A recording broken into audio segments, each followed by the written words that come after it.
To learn more about earning college credits with study hall courses, go to gostudyhall.com or click the link in the description. There are a whole slew of reasons why someone might vote. Maybe they're super into a candidate, or maybe someone with a clipboard told them to do it, or maybe they really wanted to get an I voted sticker with a six-legged monster on it. That's why I voted. Voting is one of the most direct ways for constituents to express themselves at the local, state, and national levels.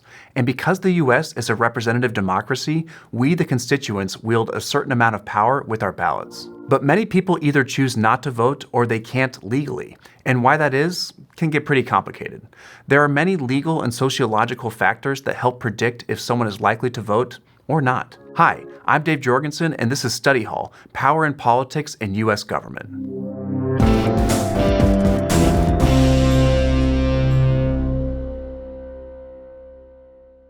Our main focus for today's episode is voting, but we also want to remind everyone that there are a lot of ways to participate in politics outside of casting a ballot on the Tuesday after the first Monday of November. Like writing letters or emails to representatives, attending protests, or calling their office and pestering the intern who's been tasked with reporting back on how many calls came in. But voting is a key part of the democratic process because having free and fair elections means that people have a say in their government and its actions. Voter turnout in the 2020 election was almost 67%, which sounds passable.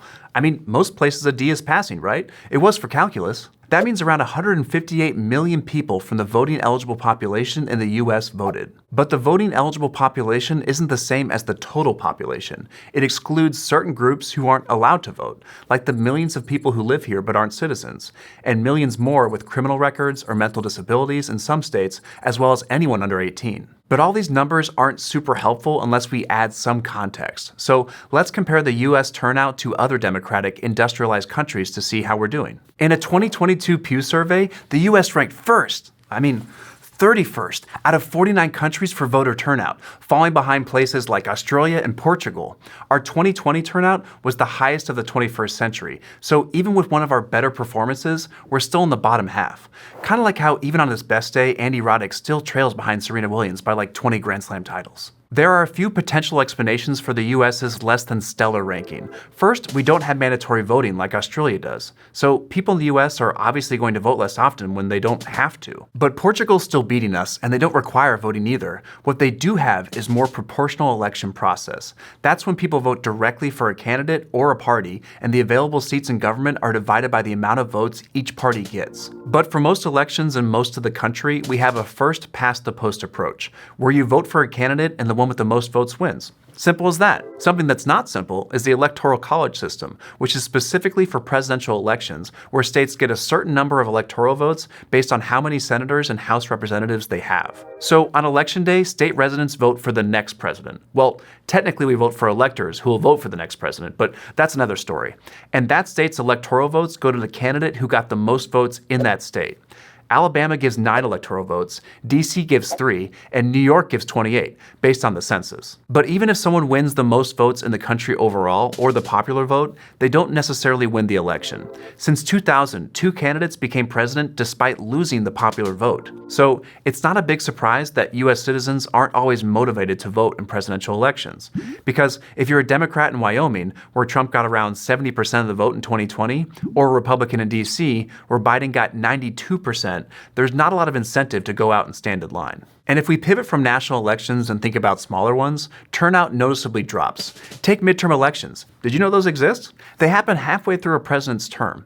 Every 2 years, 1/3 of the Senate and the entire House of Representatives are up for re-election. Midterm turnout averages around 40%. The 2018 midterms had unusually high turnout at around 50%, but even that doesn't touch 2020's 67%. Midterm turnout can be low for a variety of reasons, including people not wanting to vote again so soon. There are also legal barriers like ineligibility or complicated voting requirements, same as all elections. Some people just don't like their options, they don't have the time, or the winner already feels like a foregone conclusion. Turnout can also be higher for one party than the other. There's a concept called the presidential penalty, claiming that the president's party often performs poorly in the midterms. Maybe because the opposing party is eager to vote, wanting to get back at the party in control, or to balance out the president's power. But let's dig into some of the voting registration requirements, since those those play a huge role in who turns out to vote. These institutional factors set by the government regulate who votes, when they vote, and how they vote. In general, you have to register before you can vote, and to do that, you have to be at least 18 and a U.S. citizen. But most of the regulations are left to the states, including whether you can register on the same day you vote. And when we look at the percentage of people registered compared to peer countries like Finland, we see the U.S. lags behind. Again, because here there's a gap between people who can register to vote and those who actually register. Some states are trying to prevent this by automatically registering people to vote when they go to the DMV, which I guess makes the 2-hour wait worth it, sort of.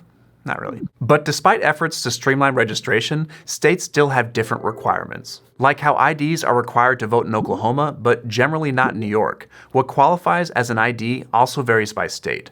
Some require photo IDs, while others might accept a copy of your birth certificate. This bureaucracy is frustrating, sure, but it's also isolating for senior citizens, people of color, students, lower income voters, and people with disabilities who are less likely to have valid IDs. In states like Pennsylvania, you can vote up to 50 days early, but New Hampshire doesn't offer early voting at all.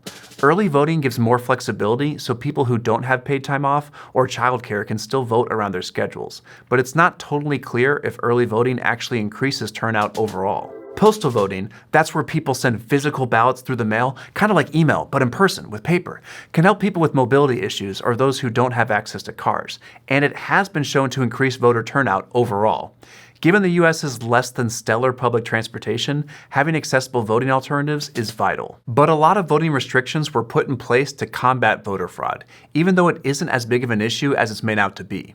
Since 2000, there have only been a handful of voter fraud cases out of the over 1 billion votes cast in that time. The more pressing issue in terms of numbers is voter suppression, where barriers are strategically designed to make it harder for marginalized people to vote, especially in red states. A big factor that's used to predict how likely someone is to vote is their income and education level, also known as their socioeconomic status. Like, take Rhonda. She's a college graduate who makes $150,000 a year as a computer programmer.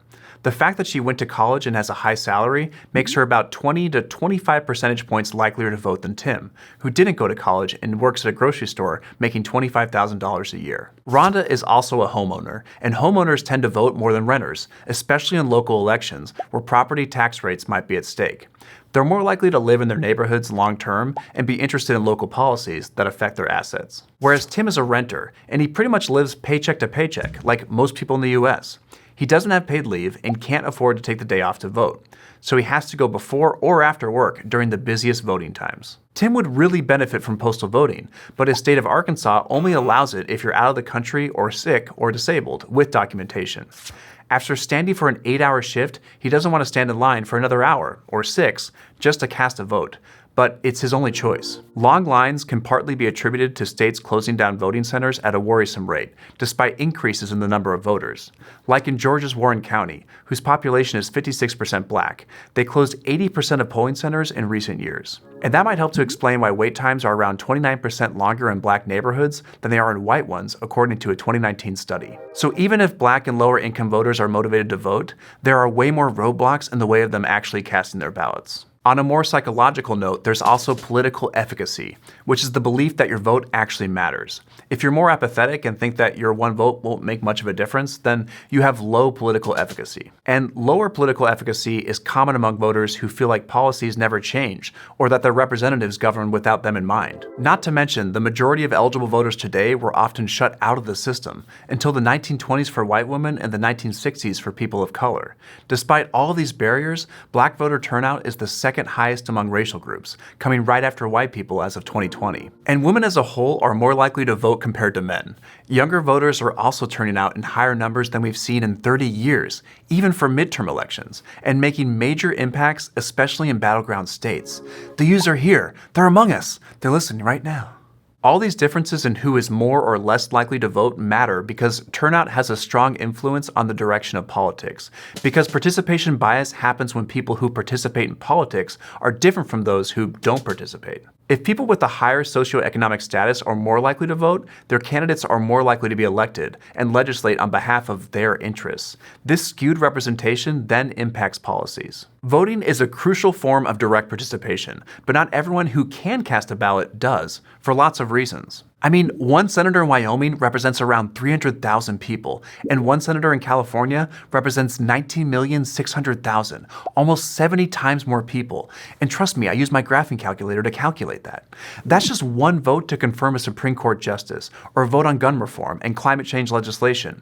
And especially when it feels like you know who will win before the election is over, it can be tough to make the time to get out and vote. Throughout the past decade, we've seen the expansion and restriction of voting laws across different states, ranging from new registration requirements to the popularization of mail-in ballots. It's a new chapter in the United States' long history of changing voting laws. But since the right to free and fair elections is a cornerstone of democracy, voter turnout is a vital conversation when discussing power in politics. To have a functioning representative democracy, the people need to have a platform that lets them participate in government, and that starts at the voting booth. If you're enjoying Study Hall Power and Politics in U.S. Government and are interested in taking an online course and earning college credit, go to gostudyhall.com or click on the button to learn more. Thanks for watching. See you next time.